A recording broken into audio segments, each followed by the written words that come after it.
আমরা আশা করি সনাতন ধর্মের অনুসারীরা অত্যন্ত উৎসাহ উদ্দীপনা উৎসব মুখর পরিবেশে তারা এই দুর্গা পূজা উৎসব উদযাপন করতে পারবেন, পালন করতে পারবেন। এবছর আমাদের মাননীয় প্রধান উপদেষ্টা এই শারদীয় দুর্গা পূজা উপলক্ষে 4 কোটি টাকার একটা বরাদ্দ দিয়েছেন।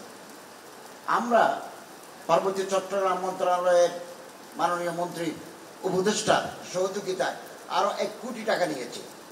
মোট 5 কোটি টাকা এই দুর্গা পূজা উপলক্ষে আমরা বিভিন্ন মন্দিরে হিন্দু কল্যাণ ট্রাস্টের মাধ্যমে আমরা এগুলো বিতরণ করব। এবং বাংলাদেশের ইতিহাসে আগে কোনোদিন 5 কোটি টাকার বরাদ্দ আসেনি। 2 কোটি টাকা ছিল, একবার কি 2বার 3 কোটি ছিল, এবার আমরা 5 কোটি।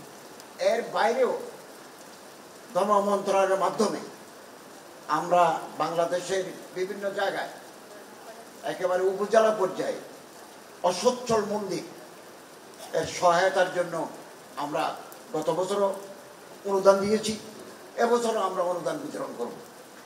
এবং হিন্দু কল্যাণ ট্রাস্টের মাননীয় ভাইস চেয়ারম্যান শ্রী তপন কুমার মজুমদারের নেতৃত্বে আমরা এটা আপনাদের পরামর্শক্রমে পূজা কমিটি, পুজো উদযাপন পরিষদ আরও নেতৃবৃন্দের পরামর্শক্রমে তালিকা করে আমরা এগুলো পৌঁছে দেব।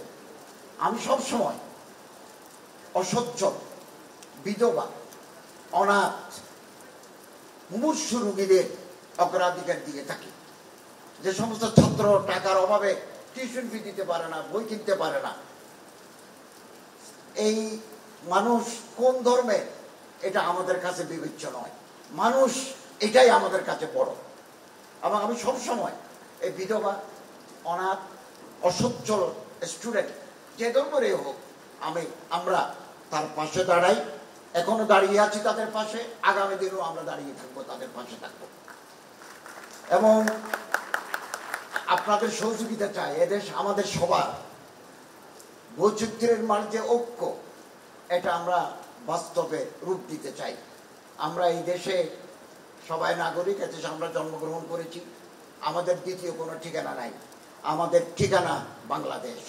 আমরা একটা নিরাপদ আবাসস্থল হিসেবে বাংলাদেশকে গড়ে তুলতে চাই। এবং আপনারা জেনে খুশি হবেন, বাংলাদেশে 4 লাখ মসজিদ আছে। জুমার দিন খুতবা দেওয়া হয় আমাদের রীতি অনুযায়ী। খুতবার আগে প্রাক খুতবা 30 মিনিট 40 মিনিটের বক্তৃতা ইমাম সাহেব দেন। আমরা ইসলামিক ফাউন্ডেশন থেকে একটা বই বের করেছি, কি কি আইটেমের উপরে কি কি বিষয়ের উপর তিনি বক্তব্য রাখবেন। ওখানে আমরা সাম্প্রদায়িক সম্প্রীতি, সহমর্মিতা, সহিষ্ণুতা, দুঃখী মানুষের পাশে দাঁড়ানো, প্রতিবেশীর প্রতি দায়িত্ব কর্তব্য, এই টপিকসগুলো রেখেছি। ফলে বাংলাদেশে সারা বছর প্রতি মাসে 4 বার করে ইমাম সাহেবের টপিকসগুলো মুসল্লিদের শোনান। ফলে আমাদের একটা সাম্প্রদায়িক সৌহার্দ্য, একটা কমিউনাল হারমোনি আমাদের মাঝে বিরাজ করছে। এই দ্বারা যদি আমরা অব্যাহত রাখতে পারি, তাহলে সাম্প্রদায়িকতার বিষ বাষ্প এই দেশের পরিবেশকে বিঘ্নিত করতে পারবে না। আমরা একসাথে স্কুলে যাই, একসাথে কলেজে যাই, একসাথে বিশ্ববিদ্যালয়ে পড়ি, একসাথে চাকরি করি, একসাথে বাজার করি, একসাথে আমাদের সমাজ রাষ্ট্রীয় জীবন পরিচালিত হয়।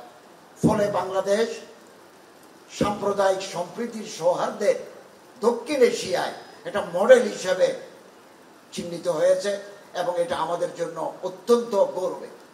এই কথাগুলো আমি আমার দেশের বাইরে যখনও কোনো সেমিনার সিম্পোজিয়ামে যাই, ইন্টারফেথ হারমোনির উপরে যখন বক্তৃতা হয়, প্রাচ্যে প্রতীচ্যে, আমি সব জায়গায় কথাগুলো বলে থাকি।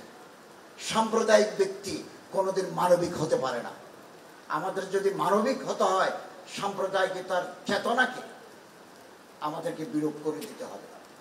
আপনাদের প্রত্যেককে, এবং আপনারা যেন আরো কিছু হবেন, এই ঢাকেশ্বরী মন্দিরে আমরা একটা কমপ্লেক্স করার উদ্যোগ নিয়েছি এবং সেটা যাচাই বাছাইয়ের পর্যায়ে আছে, ফিজিবিলিটি স্টাডির পর্যায়ে আছে।